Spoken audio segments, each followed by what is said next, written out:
wanted to just share some figures with you, viewer, because remember, the Israeli army is now massed around Gaza before what is expected to be a large-scale invasion of the Gaza Strip. I want to share some figures with you and some ratios, and then I want to talk about it with the scholar and the commentator who's put these out on his social media. The population of Gaza, viewer, is about 2.5 billion, 2.5 million. The Israeli mobilization, the military mobilization, is about 560,000.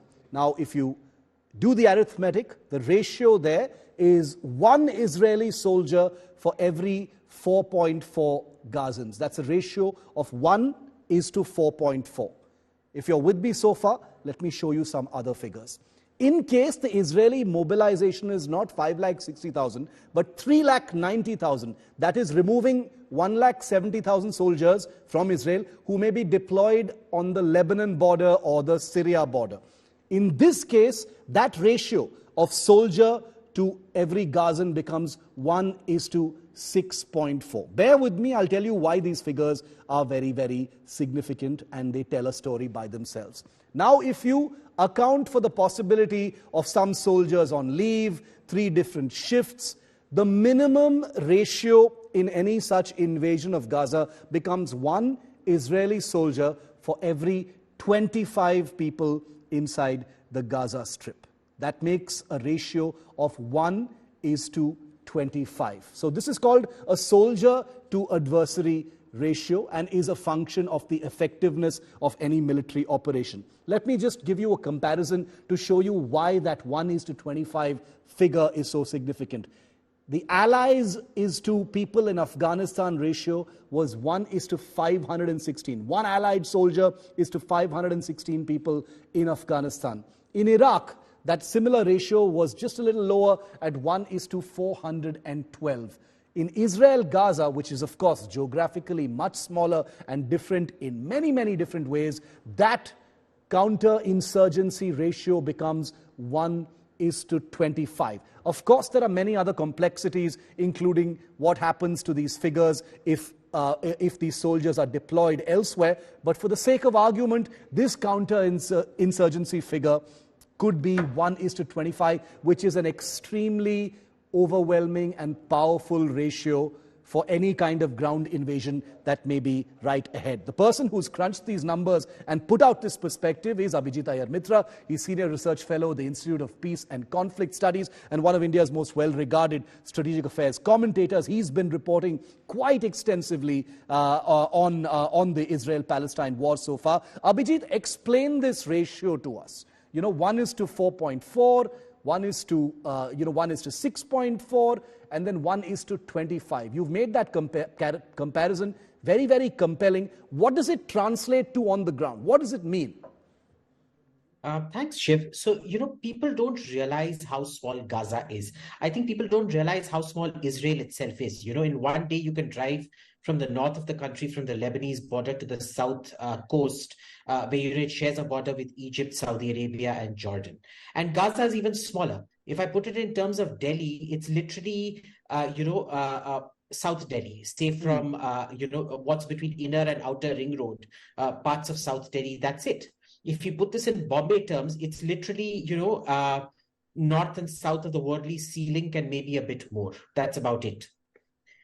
So what ends up happening a bit more, of course, but people need to understand size first. Second, this is completely flat land.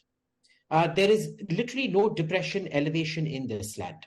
And this is why the numbers matter. Basically, one guy with a gun, the magazine might have, say, about 7 to 15 to 20 bullets, depending on what your model is.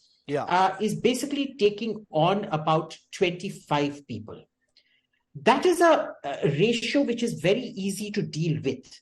An insurgency depends on completely overwhelming and invading army with numbers.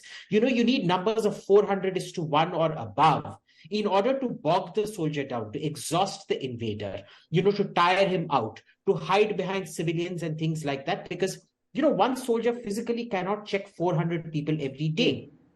But one soldier can check 25 people every day. 25 is very easy. It is within your attention span.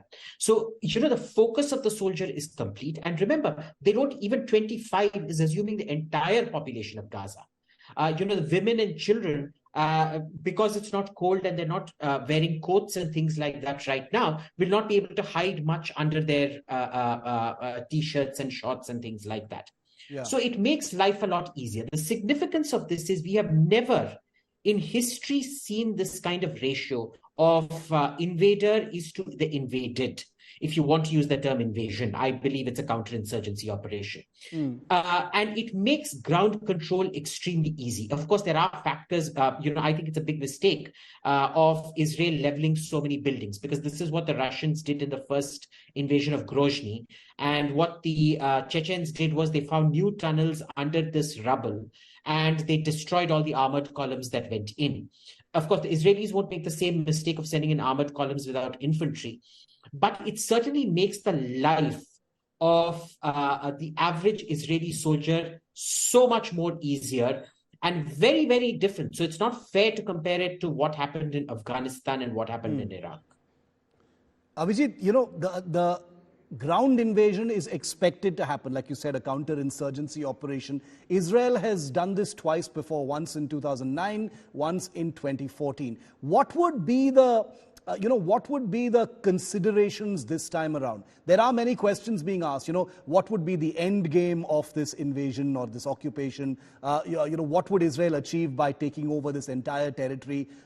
My question to you is, what are the pointers that the Israeli Defense Forces and the political leadership will be thinking about before commencing this ground operation? Because it seems from all accounts that operation is going to happen.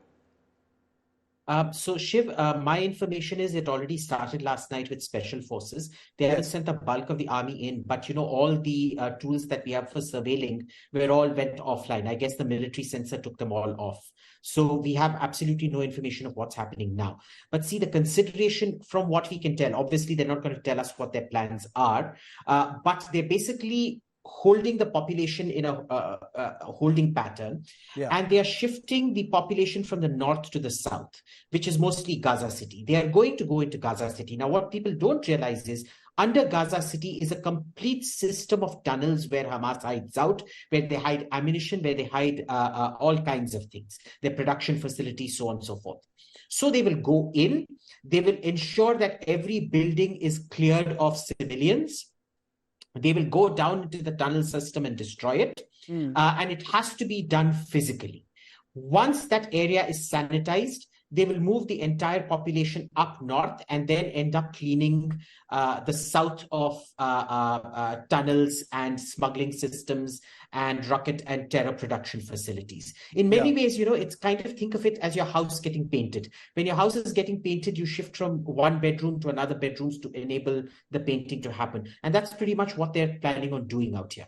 My problem, and I think what a lot of commentators have pointed out, is what after that? Because, the problem doesn't just lie with Gaza. The entire leadership of Hamas is staying in five-star hotels in Qatar, in Doha. And, Ismail Hania's son drives around, one son drives around in a Rolls-Royce convertible. The second son was evacuated from Gaza on September 18th. So he allowed his people to die, but his own son was evacuated from there on September 18th via the Egyptian border.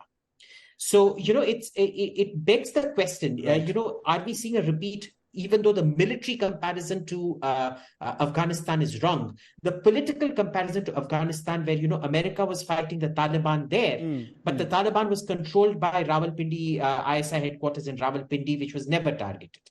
So what do you do here when the control and direction is coming from Doha, from Ismail Haniya and Khalid Mishal's house?